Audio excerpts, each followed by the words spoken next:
Chair Shot Reality continuing on here at Point Park University, at Juicy Steen on Twitter, at Justin LaBar on Twitter. And Juice, let's pick the conversation up here and let's talk about what ended up being the main event at the Hell in a Cell pay-per-view, which begs to wonder why you just wouldn't have promoted it the whole time. But it seems Vince could not make up his mind. Couldn't make up his mind and decided to make it last. Made it last. Sasha Banks versus Charlotte.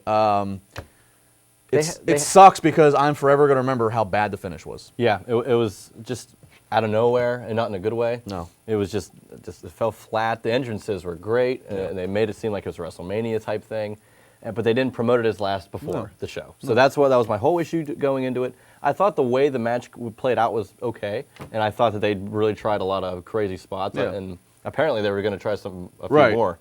The ending killed it all. Right, they pulled, and that's the thing. 95% of the match was very entertaining. And they pulled from the famous formula of Mankind and Taker a whole lot going on. Who buzzed about that one? Right, a whole lot going on prior to the match. Which to those who are complaining about this and who think it's a ripoff or whatever your complaint may be, first off, nothing's original wrestling. Everything is a certain formula that they redo. Everything's been done before. Right. I can't tell you the amount of times that when there's a big match coming up, those two performers, they will draw back and say, let's do it like they did in this. It's just you plug in your appropriate spots for your character. The great thing about the formula of all the shenanigans prior to the bell actually ringing is once that bell does ring and it looks like Sasha's been down and out, it makes everything matter more. It can make one toss into the cell mean and look that much better.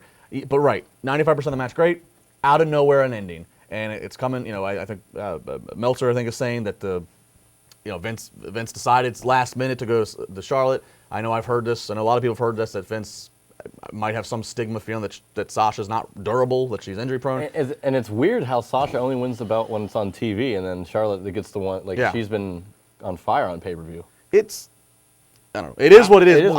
I'm curious, what does this mean for Sasha now? Because if Sasha's had 2 title wins already in a span of 3 months, and they've really meant nothing. There's nothing of value hasn't been in those title runs. It's almost like Roman Reigns' situation. Yeah, like what? But what does Sasha do? I mean, because now we're switching gears over to Bayley and Nia Jax being, obviously Bayley's already who she is. They gave some credibility boost to Nia Jax beating her. Charlotte's the champion. Is Sasha just is she just over here?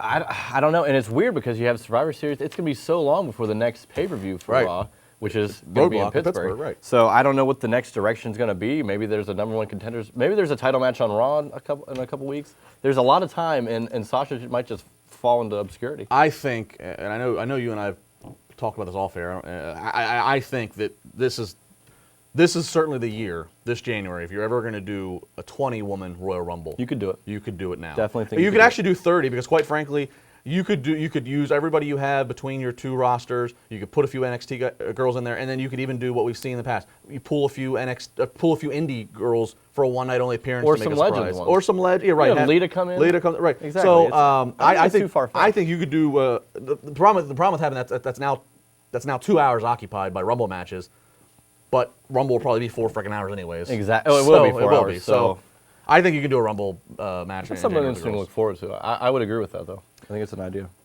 Bayley losing to Nia Jax, people got outraged. I look at this as Wrestling 101. You are going to love Bayley whether she wins or loses. Yep, that's the point. So Nia Jax needs credibility. Nia Jax has been beating our beloved Britt Baker. She's beating all these other unknown girls around the country that nobody cares about. So you need to give her credibility. She beats somebody you care about in Bayley. I'm fine with this. Bayley's someone that you're always going to love.